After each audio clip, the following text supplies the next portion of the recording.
زندگی حقیقت میں بس اسی نے پائی ہے، مصطفیٰ کے قدموں میں موت جس کو آئی ہے۔ حضور کا عشق ہی زندگی ہے، حضور کا عشق ہی اصلی حیات ہے، اور حضور کا عشق نہیں تو لوگ چلتی پھرتی لاشیں ہیں۔ آئیں اپنی زندگیوں کو دنیا کے فریب اور دھوکے سے بچائیں اور حضور کی محبت میں اپنی زندگیاں گزارنے کا عزم اور ارادہ کریں۔ امام الانبیاء صلی اللہ علیہ وآلہ وسلم کی حدیث مبارکہ ہے، جس نے میری سنت کو زندہ کیا اس نے میرے ساتھ محبت کی، اور جس نے میرے ساتھ محبت کی وہ جنت میں جائے گا۔ حدیث مبارکہ بڑی مشہور ہے، المرء مع من احبہ، حشر کے دن آدمی اسی کے ساتھ ہوگا جس کے ساتھ دنیا میں محبت کرتا تھا۔ تو وہ کتنا خوش نصیب ہے جو حضور سے محبت کرتا ہو۔ فرمایا جس نے میری سنت کو زندہ کیا وہ مجھ سے محبت کرتا ہے، اور جو مجھ سے محبت کرتا ہے وہ حشر کے دن میرے ساتھ ہوگا، وہ جنت میں جائے گا۔ ایک دوسری روایت ہے، من ضیع سنتی حرمت عن شفاعتی، جس نے میری سنت کو ضائع کیا، چھوڑ دیا، وہ میری شفاعت سے محروم ہو گیا۔ اور ایک حدیث مبارکہ ہے بڑی مشہور حدیث، من تمسک بسنتی عند فساد امتی لہو اجر مئات شہید، جس نے فساد کے وقت، فتنے کے وقت میری ایک سنت کو زندہ کیا اس کو 100 شہیدوں کا ثواب ملے گا۔ ایک سنت زندہ کرنے پر کتنے شہیدوں کا ثواب؟ 100 شہیدوں کا ثواب۔ آج بہت سارے لوگ ایسے ہیں جو حضور کی سنت کی عظمت سے واقف نہیں، اور بظاہر اس سوچ میں ہے کہ ہم حضور سے محبت کرتے ہیں، پر محبت تو چھپی ہوئی چیز ہے، دل میں چھپی ہوئی چیز ہے۔ حضرت رابعہ بصری رحمۃ اللہ تعالی علیہ فرماتی ہیں، اگر تم نے یہ دیکھنا ہو کہ تمہارے دل میں اللہ کی محبت ہے یا نہیں تو یہ دیکھو کہ تم اللہ کے حکم مانتے ہو یا نہیں۔ اگر حکم مان رہے ہو تو پھر محبت ہے، اور حکم نہیں مان رہے اور کہتے ہو محبت ہے تو یہ تمہارے نفس کا دھوکہ ہے۔ اگر دل میں محبت ہوتی تو وہ عمل کروا لیتی۔ صحابہ کرام رضوان اللہ تعالی علیہ مجمعین ابتدائی دور میں جب تک شراب کو حرام نہیں کیا گیا، کچھ صحابہ ایسے تھے جنہوں نے شراب کو استعمال کیا ہے، کیونکہ ابھی تک تو اس کی حرمت کے احکام ہی نہیں آئے۔ مدینہ منورہ میں آج بھی ایک مسجد ہے جس کے اوپر چند گنبد بنے ہوئے ہیں، اور وہاں بتایا جاتا ہے کہ یہاں کچھ صحابہ شراب پی رہے تھے جب حکم آیا کہ شراب حرام ہو گئی۔ ایک غلام ان کو پیالے میں ڈال کے شراب دے رہا ہے، کسی صحابی نے اپنے منہ کے قریب پیالہ کیا ہے، کسی نے منہ میں گھونٹ بھر لیا ہے کہ ایک صحابی دوڑتے ہوئے آئے، انہوں نے کہا سنو حضور پر احکام نازل ہوئے ہیں، شراب حرام ہو گئی ہے، آئندہ سے کوئی شراب نہیں پی سکتا، جو پیے گا وہ حضور کا حکم توڑنے والا، اللہ کا حکم توڑنے والا ہوگا۔ ذرا دل تھام کے سنے صحابہ کا جذبہ عمل، جس کے منہ میں گھونٹتا نا وہ پیا نہیں بلکہ باہر پھینک دیا ہے، جس نے پیالہ پکڑ لیا اس نے انڈیل دیے، جنہوں نے برتن بھرے ہوئے تو گلیوں میں انڈیل دیے۔ اس کے بعد کسی صحابی نے نہیں کہا، جو کہ شراب پینے والے تھے اس وقت جب منع نہیں ہوئی، اس وقت تو وہ حلال ہے، اس وقت ان پر کوئی اعتراض نہیں کیا جا سکتا۔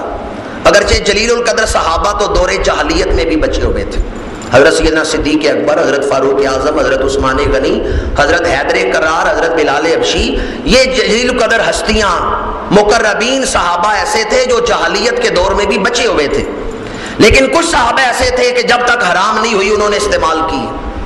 پر جذبہ اتباع دیکھیں کہ جب حکم آیا شراب حرام ہے، اگر کسی کے منہ میں کوئی گھونٹ تھا تو وہ باہر انڈیل دیے، پیالہ ہاتھ میں پکڑا ہے تو اسے پھینک دیا ہے، کیوں؟ اس لیے یہ محبت کیسی ہے اگر محبوب کا حکم ہی نہ مانا جائے۔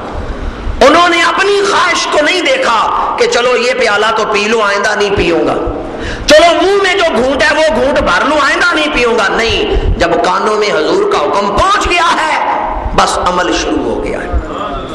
امریکہ میں بھی ایک دفعہ قانون پاس ہوا تھا کہ شراب نوشی منع ہے، جو پیے گا اس کو سزا ملے گی، لیکن تھوڑے عرصے بعد حکومت نے یہ قانون واپس لے لیا کیونکہ وہ شراب کو روک نہیں سکے۔ مجرموں کو پکڑا بھی ہے، سزا بھی دی ہے، پر شراب کو روک نہیں سکے۔ اور ایک امریکی اسکالر نے کہا ہے سلام ہو اس نبی محتشم پر کہ جن کا حکم آیا ہے تو صحابہ نے شراب کے مٹکے انڈیل دیے۔ اور جیری ایڈ نے لکھا ہے، یہ ایک یورپ کا اسکالر ہے، اس نے لکھا ہے میں حیران ہوں دل صحابہ کے تھے، حکم مصطفیٰ کا چلتا تھا۔ عام طور پہ لوگ اپنے دل سے پوچھ کے کام کرتے ہیں، دل مانے تو کرتے ہیں، اور جیری ایڈ لکھتا ہے میں قربان جاؤں دل صحابہ کے تھے، حکم مصطفیٰ کا چلتا تھا۔ میں نے آپ کے سامنے عشق و محبت کا تذکرہ بھی کیا اور حضور کی حدیثیں بھی سنائیں، بڑے نازک مقام اور بڑے ہی اہم موڑ پہ پہنچا ہوں، جس پر موئے مبارک کی زیارت سے پہلے آپ کے دلوں پر دستک دینا چاہتا ہوں۔ زندگی کا کوئی پتہ نہیں کب بلاوا آ جائے۔ ہم نے دیکھا کئی جوانوں کی میتیں اٹھ رہی ہیں، کئی بوڑھوں کی اٹھ رہی ہیں، کئی بچوں کی اٹھ رہی ہیں۔ موت نہیں دیکھتی بچپن، جوانی یا بڑھاپا۔ کہیں ایسا نہ ہو کہ تو دنیا سے چلا جائے، قبر میں حضور تشریف لائیں اور تیرے چہرے کو دیکھیں تو وہ داڑھی شریف سے خالی ہو، اور حضور فرمائے تو 50 سال دنیا میں گزار کے آیا ہے، میری ایک سنت نہیں اپنا سکا، میری سنت کو تو نہیں اپنا سکا۔ کیا جواب دیں گے حضور کو، اور کیا چہرہ دکھائیں گے حضور کو اگر داڑھی شریف کے بغیر چہرہ لے کے قبر میں چلے گئے؟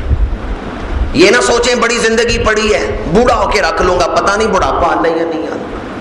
میری دعا ہے اللہ جوانوں کو لمبی عمر دے، لیکن میں بالعموم ایک بات کر رہا ہوں، زندگی کا کوئی بھروسہ نہیں۔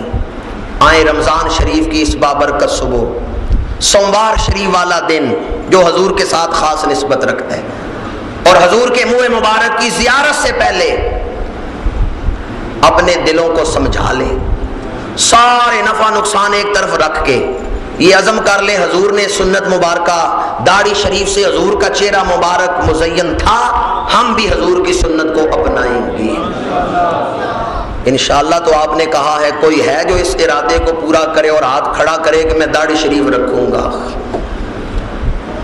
ماشاءاللہ ماشاءاللہ، اس دوست نے نہیں رکھی ہوئی، انہوں نے ہاتھ کھڑا کی ہے، ماشاءاللہ۔ جن دوستوں نے رکھی ہوئی ہے وہ ہاتھ نہ کھڑا کرے۔ جتنے جوان بیٹھے ہیں ہاتھ تو چند ایک نہیں کھڑے کیے ہیں۔ کتنے ہمارے واعظ، کتنی تقریریں ضائع ہو گئیں، واعظ کو محض واعظ سمجھ کے سنا، جلسہ ہوگا، محفل ختم ہوگی، دعا ہوگی، گھروں میں چلے جائیں گے، وقت گزر جائے گا۔ میری ملت کے باشعور مسلمانوں، بس اپنے دل کو دو لفظ سمجھانے کی بات ہے، اپنی مرضی کرنی ہے یا حضور کی مرضی کو اپنانا ہے۔ گلا نال تے ہر کوئی لائی پھرتا، لا کے توڑ نبھانیاں اوکھیاں نے۔ بعض لوگ کہتے ہیں میں داڑھی شریف رکھنے کے قابل نہیں، تم داڑھی شریف رکھ لو، اللہ قابل بنا دے گا۔ داڑھی حیا پیدا کرتی۔ بعض لوگ کہتے ہیں لوگ کیا کہیں گے، لوگ کیا کہیں گے، یہ نہ دیکھو لوگ کیا کہیں گے، یہ دیکھو اللہ کے رسول کیا کہیں گے۔ اسی لیے تو حضور نے فرمایا من تمسک بسنتی عند فساد امتی لہو اجر مئات شہید، جو میری سنت اس وقت زندہ کرے جب امت میں فتنے اور فساد کا وقت ہو، اسے 100 شہیدوں کا ثواب ملے گا۔ شہید وہ ہوتا ہے جو اپنے جسم پہ تیر برداشت کرتا ہے، تلوار کے زخم برداشت کرتا ہے، جان دے دیتا ہے، وہ شہید ہو گیا۔ اور جو حضور کی سنت کو اپناتا ہے، اگر کوئی تانا دے تو اس کے تانے کو وہ اپنے دل پہ برداشت کرتا ہے۔ اسی لیے کہا کہ 100 شہیدوں کا ثواب، 100 شہیدوں کا ثواب، اور 100 شہیدوں کا ثواب لینے کے لیے اگر آپ کو کسی کی تھوڑی سی بات سننی پڑے اور آپ اس کو برداشت کر لیں تو یہ سودا بڑا ہی سستا سودا ہے۔ آئیں آج حضور علیہ الصلوۃ والسلام کی رضا کے لیے، آپ کو خوش کرنے کے لیے اور آپ کی بارگاہ میں مقبول ہونے کے لیے اپنے نفس کو ٹھکرا دیں۔